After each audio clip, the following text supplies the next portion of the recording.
Alléluia. Amen. Amen. Que le Seigneur Tout-Puissant nous bénisse.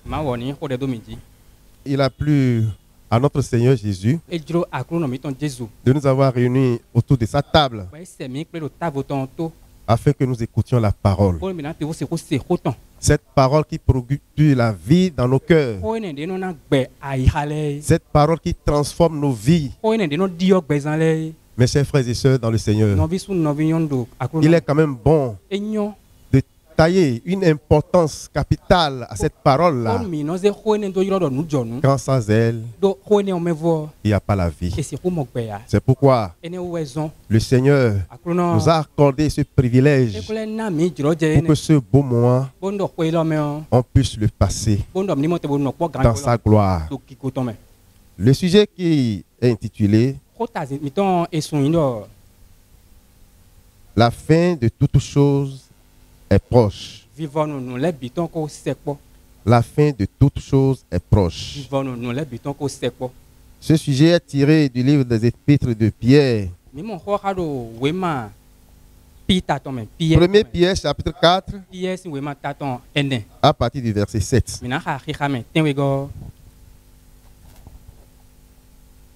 Allez-y. La fin de toutes choses est proche. Soyez donc sages et sobres pour vaquer à la prière. Que le Seigneur nous bénisse. Amen. La Bible dit la fin de toutes choses est proche. Ah, c'est important quand même. Si aujourd'hui, nous avions reçu cette convocation, nous avons reçu cette invitation de la part de notre Seigneur Jésus, cela explique quelque chose. C'est important pour nous de tailler plus d'importance à ce sujet. C'est important. Mes chers frères et sœurs dans le Seigneur, comme vous le savez bien que moi, nous allons prier notre Seigneur Tout-Puissant afin qu'il nous illumine et que cette parole puisse produire la vie dans les cœurs. Pour cette raison, nous allons faire une prière. Dieu d'Abraham, Éternel Tout-Puissant, Dieu de gloire et de paix, nous te magnifions car tu es digne de gloire. Seigneur Tout-Puissant, c'est toi qui as permis ce beau moment pour que nous soyons assemblés autour de ta table afin d'écouter ta parole. Seigneur Saint, sois présent parmi nous. Assiste-nous. Bénis les âmes. Au nom puissant de Jésus-Christ, notre prière. Alléluia. Amen. Amen. Amen. Comme je le disais tantôt, la Bible nous dit que la fin de toutes choses est proche. C'est important. C'est important pour nous qui sommes chrétiens. Nous qui, tous les jours, nous nous présentons devant le trône de Dieu afin d'écouter sa parole. Alors, il nous est revenu de prendre une conscience à ce sujet, à cette parole, car c'est important pour notre vie. Mes chers frères et sœurs, si nous nous référons un peu à tout ce qui se passe dans le monde, et si par rapport à tout cela, la Bible nous dit qu'il y a une fin, c'est une chose capitale. C'est quelque chose que nous ne devons pas oublier. C'est quelque chose que nous ne devons pas ignorer. C'est important pour notre notre vie. Je parle aux enfants de Dieu. Je parle à tous ceux-là qui vivent dans ce monde. Je parle à toute la créature. C'est important pour nous. Nous devons nous abandonner réellement à Dieu. Si nous ne le faisons pas, alors c'est quelque chose qui va nous surprendre. Mais je prie le Seigneur Tout-Puissant de nous épargner. Car, mes chers frères, si nous regardons un peu dans le livre de Genèse, Genèse chapitre 6, à partir du verset 6, écoutons la parole de Dieu. Qu'est-ce que la Bible nous dit? Lisons. L'Éternel se repentit d'avoir fait l'homme sur la terre. Vous voyez, l'Éternel se repentit d'avoir fait l'homme. Mais mes chers frères et sœurs dans le Seigneur, qu'est-ce que nous pouvons nous reprocher par rapport à cette parole que le Dieu créateur même a prononcée? C'est important, n'est-ce pas? C'est une parole que nous ne devons pas négliger. On nous dit que Dieu se repentit d'avoir créé l'homme en son temps. Qu'est-ce que l'homme a pu faire au point où le Dieu créateur puisse décourager en sorte que il dit, je me repens d'avoir créé l'homme. Mais chers frères, nous devons prendre une seconde pour réfléchir à cette parole-là. Dieu, en son temps, au moment où il voulait créer l'homme, il a travaillé. Il a travaillé. Mais finalement, il a regretté. Parce que quoi? La méchanceté des hommes, cela a dépassé les niveaux. La méchanceté des hommes, cela est devenu insupportable. Et chacun de nous, on est conscient de ce qui se passe dans nos vies. Chacun est conscient de ce qui se passe dans sa vie. Si nous voulons réellement parler franchement devant Dieu, nous allons comprendre que quelque part, on a été fautif. Est-ce que tu le sens dans ta vie? Est-ce que tu crois que cela est réel? Oui. Moi, je reconnais en moi que quelque part, quelque chose ne marche pas. Quelque chose ne va pas. Mais quelle solution? Qu'est-ce que je peux faire pour remédier à cela? C'est important, mes frères et sœurs, dans le Seigneur. Mais je vous dis, il arrive des fois où, quand bien même l'homme a cette vision, l'homme a cette compréhension de vouloir changer, de vouloir transformer cette tendance, le fait d'être toujours dans le péché, il y a une force qui le retient. Il y a une force qui le retient. Mais je vous dis, mes chers frères et sœurs dans le Seigneur, l'ennemi ne peut jamais surmonter. Il n'aura jamais la victoire. C'est pour cette raison que notre Créateur, il a un plan. Il a instauré un plan. Et si nous pouvons suivre ce plan, mes chers frères et sœurs, nous aurons la vie sauve. Malgré que Dieu a dit que je me repens d'avoir créé l'homme. Malgré tout cela, il a instauré certaines choses pour sauver l'humanité. C'est important pour nous, mes frères, de comprendre ce que Dieu a préparé, ce qu'il a préparé pour que l'humanité tout entière soit sauvée. Mes chers frères dans le Seigneur, nous ne devons pas ignorer toutes ces paroles que nous recevons, ce que le Seigneur nous envoie jour et nuit, afin de relever notre imperfection. Mes chers frères, si Dieu se repent d'avoir créé l'homme, est-ce que quelque part il n'a pas choisi des gens qui lui sont intègres? Nous voyons par exemple la vie de Noé. On nous dit que Dieu trouva grâce.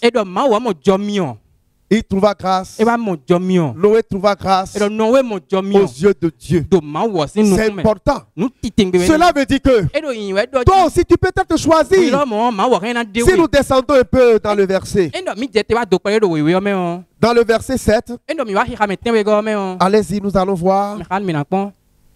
Genèse chapitre 6. Et l'Éternel dit: j'exterminerai de la face de la terre l'homme que j'ai créé, depuis l'homme jusqu'au bétail, aux reptiles et aux oiseaux du ciel, car je me répands de les avoir faits. Voilà. Continue dans le verset. Mais Noé trouva grâce aux yeux de l'Éternel. La Bible dit que Noé trouva grâce. Mes chers frères et sœurs dans le Seigneur, Noé n'a pas de tête. Il n'a pas de tête. Pourtant, il a été choisi. De la même façon, l'Éternel peut te choisir aussi. C'est possible. Il a toujours aimé l'homme. Il a toujours aimé ses créatures. Il t'aime. Tu peux être choisi. Mon frère. Alors, si déjà Dieu a choisi quelqu'un, dis-toi que Dieu peut te choisir, à condition que tu te rends intègre. Tu vas chercher la face de ton Dieu. Tu vas essayer d'obéir à sa parole. Puisque quand nous descendons un peu en bas, quand nous descendons un peu, nous allons voir au verset 10, qu'est-ce que la Bible nous dit? Noé engendra 3 fils, Sem, Cham, alléluia, alléluia, et Japheth. Amen. Alléluia. Pour aller plus vite, nous allons aller au verset 22. Verset 22, c'est bon. Verset 22. C'est ce que fit Noé. Il exécuta tout ce que Dieu lui avait ordonné. Vous avez entendu? Il a exécuté. Pourtant, c'est pas facile. Puisque parmi tout ce monde, il a été choisi afin d'annoncer une bonne nouvelle. Cela n'était pas facile pour lui. Mais pourtant, il a obéi à la voix de Dieu.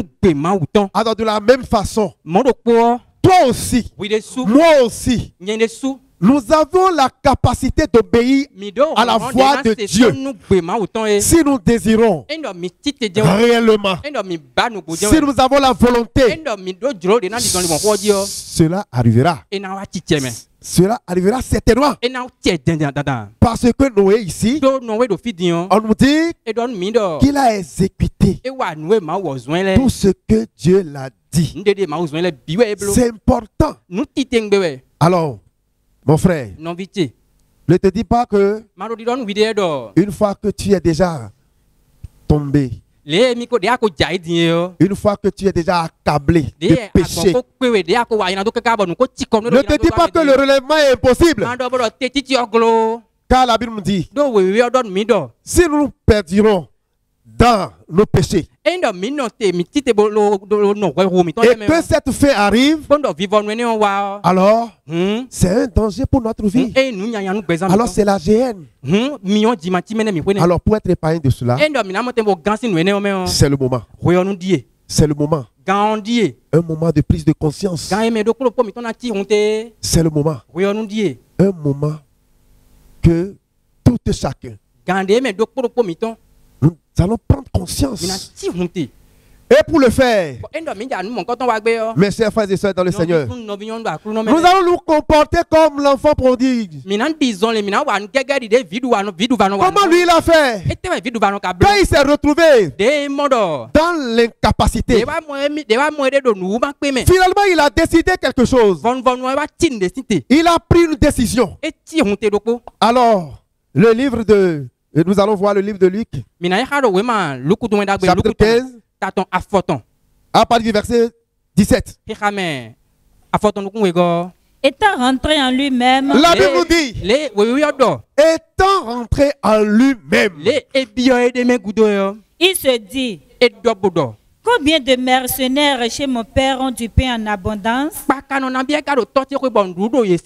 Gloire à Dieu. Alléluia. Gloire à Dieu. Alléluia. C'est ce que l'Éternel attend de nous. Ce que Dieu attend de toi, c'est ça la repentance. C'est ça. La Bible dit, étant rentré en lui-même. Est-ce que c'est impossible? Ce n'est pas impossible. Il dit, étant entré en lui-même, cela explique quoi?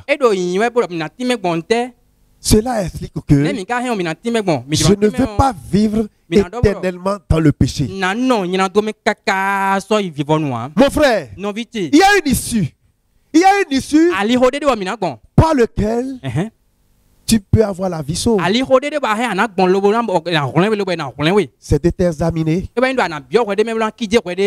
C'est de t'examiner réellement. Et d'aller vers ton Dieu qui ne t'abandonnera jamais. Il n'a jamais abandonné. C'est important. Qu'est-ce que la Bible dit? Continue un peu dans la lecture. Il se dit, combien de mercenaires chez mon père ont du pain en abondance?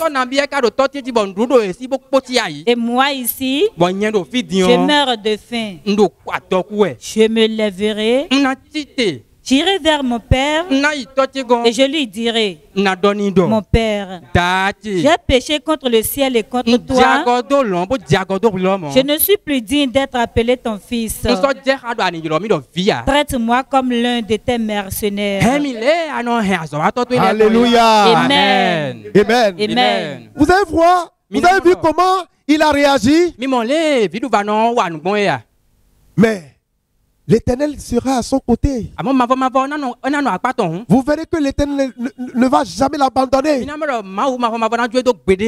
Il dit, combien de mercenaires dans la maison de mon père, je retournerai. C'est le moment de décision. Si tu le veux, tu auras la vie sauve. C'est le moment de décision. Tu te connais toi-même. Tu connais tes imperfections. Tu sais de quoi tu t'en mêles en ce temps-ci. Tout ce que l'Éternel te reproche. Combien de fois tu as été fautif, tu le sais. Mais, mes chers frères et sœurs, c'est le moment. C'est le moment. Nous pouvons rattraper le temps perdu. Nous pouvons rattraper ce temps. Une fois que ton souffle est encore là. Une fois que tu es encore sur pied. Quelque chose peut se passer. Car, n'oublie pas mon frère, n'oublie pas ma soeur, il y a un sang qui a été versé pour toi. Quelque chose a été fait pour toi. Christ s'est fait crucifier sur la croix à cause de toi. Alors, tu dois bénéficier de cette grâce-là. Tu dois bénéficier de cette grâce. C'est pour toi. C'est pour toi, mon frère. Alors, regarde aujourd'hui. Regarde sur la croix. Viens maintenant au pied de la croix.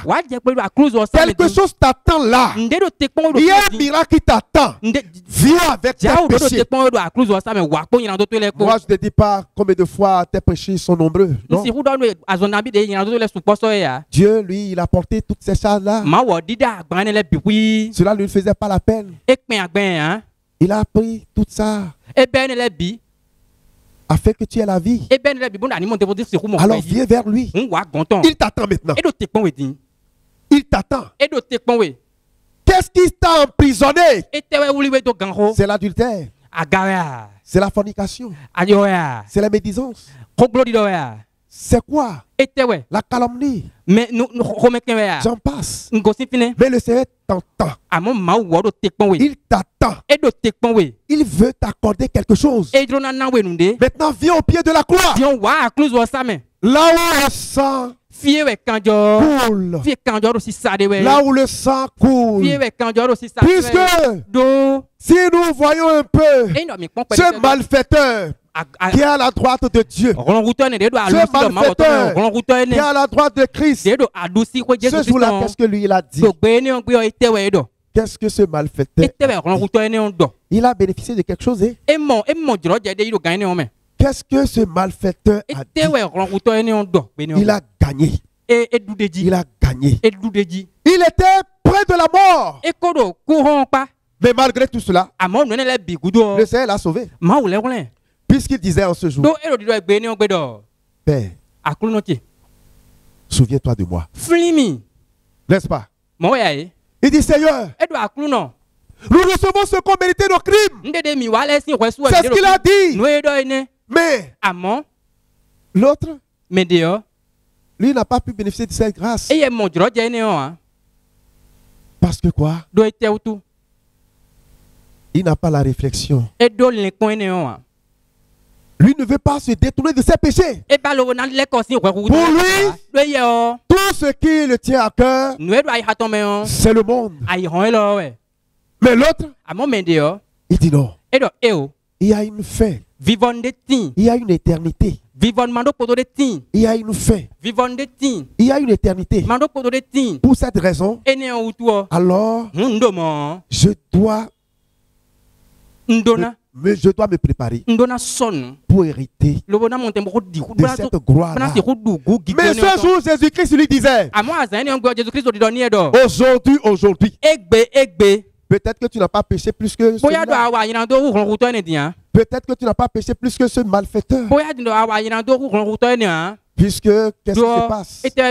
Si dans une maison, dans une famille, il arrivait que le péché de quelqu'un l'a porté sur la croix, alors cela veut dire que ce péché a dépassé les normes. Mais malgré ça, il a eu la vie sauve. Jésus-Christ lui disait,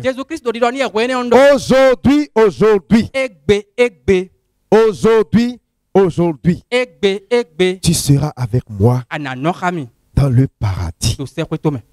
C'est important, n'est-ce pas? Lui, il a épargné les maux, les douleurs de la faim. Il a épargné. Il a épargné de justesse. Ça peut t'arriver aussi, ça peut m'arriver aussi. Si réellement je prends conscience de tout ce que la parole de Dieu dit, jetez un coup d'œil. Le livre de Luc 23. Luc 23. À partir du verset 41. Je veux seulement le verset 41. Je veux seulement le verset 41. Qu'est-ce que la Bible dit? Pour nous, c'est justice. Pour nous, c'est justice. Mon frère, ne dis pas en toi que tu n'as pas de péché. Ne dis pas en toi que tu es saint. Non. Tu es un pécheur. Il faut comprendre ça. Tu as quelque chose qui est en train de te déranger dans ta vie. C'est de ça qu'il s'agit. Lui, il a pris conscience et il dit, pour nous, c'est justice. Continuez peut-être la lecture. Car nous recevons ce qu'ont mérité nos crimes. Il dit, nous recevons ce qu'ont mérité nos crimes. Mais celui-ci n'a rien fait de mal. Et il dit à Jésus, souviens-toi de moi quand tu viendras dans ton règne. Souviens-toi de moi quand tu viendras dans ton règne. Mais qu'est-ce qui s'est passé? Quelque chose s'est passé au moment où ce pécheur, ce malfaiteur a parlé. Quelque chose s'est produit en ce jour. Jésus-Christ, dans sa souffrance, le regardait comme ça. Il se dit, mais d'où est-ce qu'il a perçu cette parole? C'est une parole de régénération. C'est une parole qui transforme. D'où est-ce qu'il a perçu ça? Et Jésus-Christ disait quoi? Je te le dis en vérité. Je te le dis. Je te le dis en vérité. Alors, toi qui es pécheur comme moi, quelque chose peut arriver. Une parole peut être en ce moment en train de sonner dans ton cœur.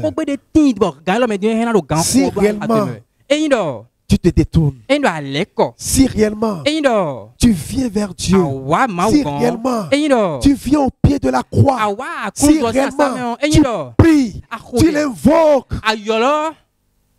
mon frère, cette voix, une voix doit sonner dans ton cœur. Le jour-là, Christ disait, aujourd'hui, tu seras avec moi dans le paradis. Aujourd'hui, tu seras avec moi dans le paradis.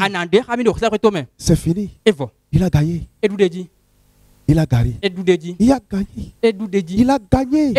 C'est fini. Mes chers frères et sœurs dans le Seigneur, si nous sommes dans cette vie, malgré tout ce que nous avons, malgré tout ce que nous avons, malgré toutes les richesses que nous avons, et si nous n'avons pas Christ, alors nous ne sommes rien. C'est pourquoi, quand tu vas vouloir prendre cette décision, attention, ne te laisse pas dominer par la chair, puisque la chair te viendra en aide pour te dire, non, attends un peu. Ah, je te dis mon frère, je te dis mon frère, la chair n'héritera pas le royaume de Dieu. Il faut comprendre ça. La chair n'héritera pas le royaume de Dieu. C'est pourquoi dans le livre d'Apocalypse, à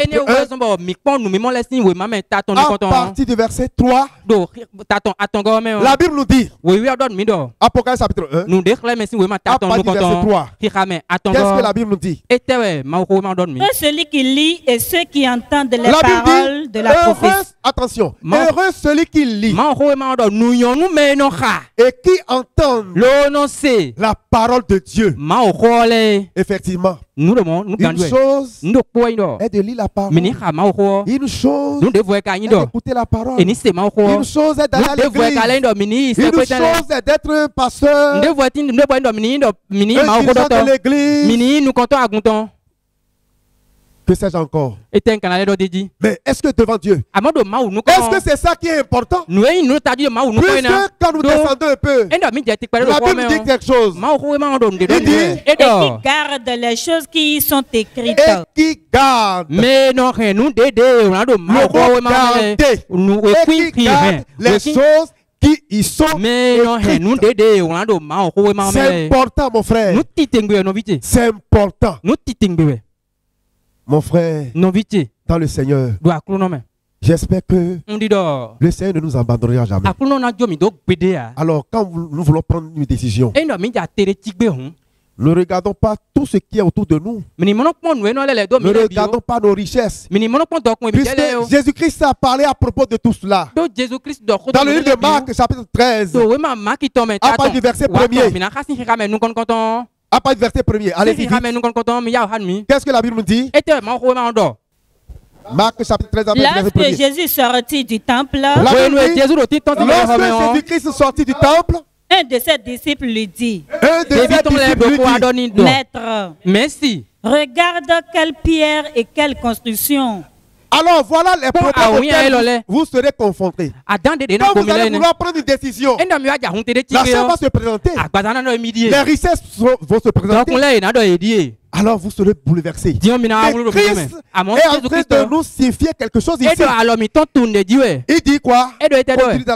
Jésus lui répondit, vois-tu ces grandes constructions? Il ne restera pas pierre sur la pierre. Bible a dit, il ne restera pas pierre qui ne soit renversé. Alors cela veut dire qu'il y a une fin. Attention.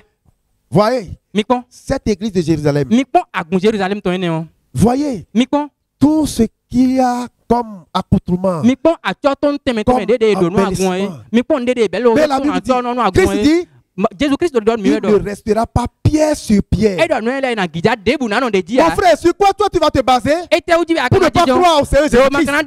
Regardez la vie, le monde, ce qui se passe autour de nous. Les choses ne sont plus comme tout a changé. À cause de quoi? À cause du péché. C'est pourquoi, mon frère, nous devons réellement nous abandonner à Dieu. C'est pourquoi le livre d'Hébreux, non, pardon, le livre de Jérémie d'abord. Jérémie chapitre 20, à partir du verset 7. Qu'est-ce que la Bible nous dit? Jérémie chapitre 20, à partir du verset 7. Tu m'as persuadé. Alors, Éternel, Jérémie disait, tu m'as persuadé.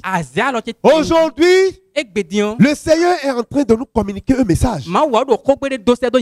Pour lui, il a dit, Éternel, tu m'as persuadé. De la même façon, nous aussi, nous allons nous laisser persuader par l'Esprit. Continue dans le verset. Et je me suis laissé persuader. Je me suis laissé persuader. Il dit, je me suis laissé persuader. Quand tu te laisses persuader par ton Seigneur Jésus-Christ, par la parole de Dieu, alors tu seras épargné des douleurs de la faim. C'est important. Continue un peu dans la lecture. Tu m'as saisi. Tu m'as saisi. Alors, nous devons nous laisser. Tu dois t'abandonner. Tu dois être laissé saisi par ton Seigneur. Il veut quelque chose pour ta vie. Et quand tu vas l'accepter, tu ne seras plus la même. Tu ne seras plus la même. Tu seras changé. Ta vie sera changée. Et au moment où les douleurs vont s'abattre dans le monde, toi tu seras tranquille avec ton Seigneur. Et que le Seigneur nous bénisse. Il garde sa parole dans le cœur. Au nom de Jésus-Christ.